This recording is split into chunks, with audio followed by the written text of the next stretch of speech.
Halo guys, assalamualaikum warahmatullahi wabarakatuh. Selamat datang kembali di channel Tasalau. Oke, kali ini saya akan membahas tentang shock breaker ya guys.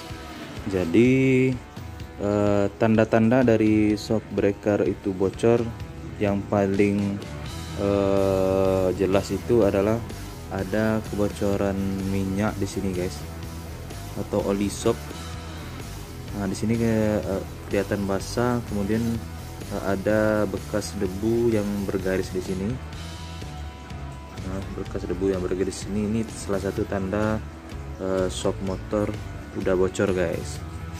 Kalau dibiarkan berlama-lama kemudian olinya kering, akan membuat motor tidak stabil guys, dan juga bisa merusak per yang ada di dalamnya. Jadi bagi teman-teman yang motornya seperti ini, bisa dicek di shock sebelah sini itu ada garis apa enggak gitu ya, garis debu di sini, berarti otomatis shocknya bocor.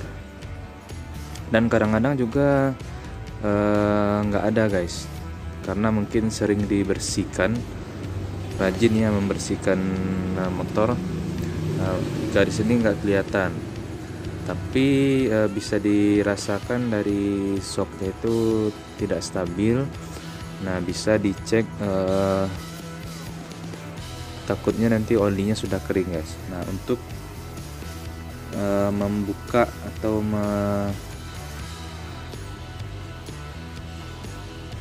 untuk membuka yang di atasnya, bagian atasnya, kita bisa melalui yang bagian sini guys. Kalau ini sumbu yang ini harus dibuka dulu. Nah, di bawah sini ada kunci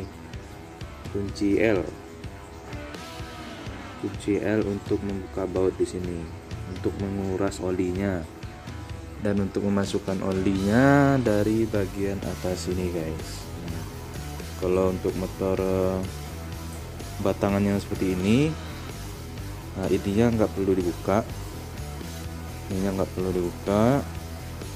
perlu dibuka bagian bawahnya aja. Ini roda, nah ini cuman pakai baut aja, nggak perlu ditahan-tahan kayak motor bebek atau motor matic.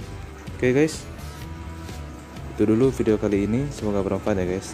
Jadi jangan sampai oli shock depan teman-teman habis ya, nanti akan berbahaya dan ketidakstabilan pada motor. Sampai jumpa di video berikutnya.